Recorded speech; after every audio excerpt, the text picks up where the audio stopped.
Hello. Today we are making a Dogfish Head 90-minute Imperial IPA clone.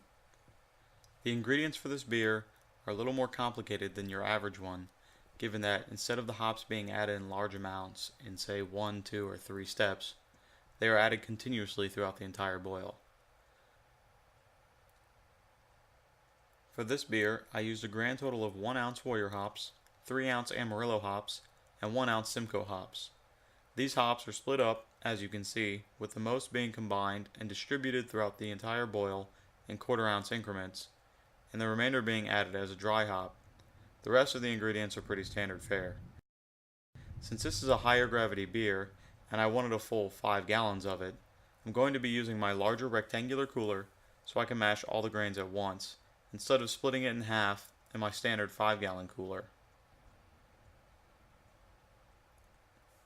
For this beer, I decided to go ahead and do a single infusion mash.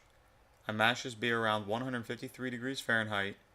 After adding my water, I add my grains in a little at a time, being sure to stir very well so there are no dough balls or clumps. A product I like to use to help with consistency is 5.2 Mash Stabilizer. This helps to keep the mash at the proper pH level for best conversion. Add according to directions, which is about 1 tablespoon for an average mash for a 5-gallon beer.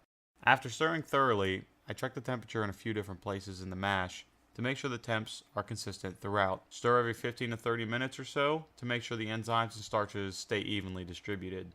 Once the mash is done, you can start vorloffing. Just make sure you run it off enough until it starts looking pretty clear. Take the vorloff and pour it back on top, being sure not to disturb the grain bed. I use a Tupperware lid sometimes, or a plate, or anything that I can put in the mash that's not going to disturb the grain bed.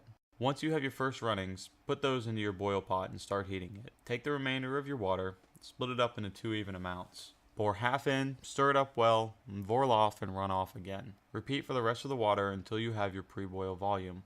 Once you have all your runnings in the boil pot, be sure to keep an eye on it so you don't have a boil over. While I'm waiting for it to come to a boil, I start to split up my pre-mixed hops into 1/4 ounce increments. I'll be adding these every 7 minutes. During your boil, once you hit the 15-minute mark, go ahead and throw in some Wurflock or Irish moss if you like, and some yeast nutrient couldn't hurt either. Once the boil is done, chill your brew down under 70 degrees Fahrenheit and put it in your fermenter and pitch your yeast. I normally make a yeast starter for my beers, but since this one is such a higher gravity and I just made a normal size starter, I also added a packet of Safe Ale 04 as well, because the profile of that yeast fits this type of beer. Once the fermentation has started to calm down and is approaching final gravity, go ahead and transfer over to a secondary.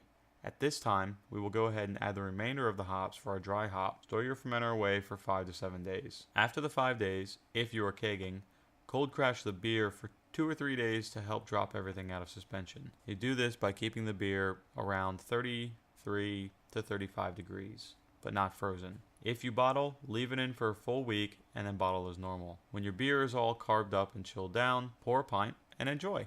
I think mine came out pretty good. I feel like compared to the real thing, the hops aren't as crisp and don't seem as though they were as fresh. And that's due to the fact that I'm buying hops in large amounts and storing them for a long period of time. Other than that, it's a very enjoyable beer that I try and brew regularly. I thoroughly enjoy IPAs. Dogfish Head 90-minute is one of my favorite beers. Please let me know what you think. If you try the recipe, give it a shot. Let me know how it turned out. If you have any questions, feel free to leave comments and I'll try and get back to you. Thanks for watching.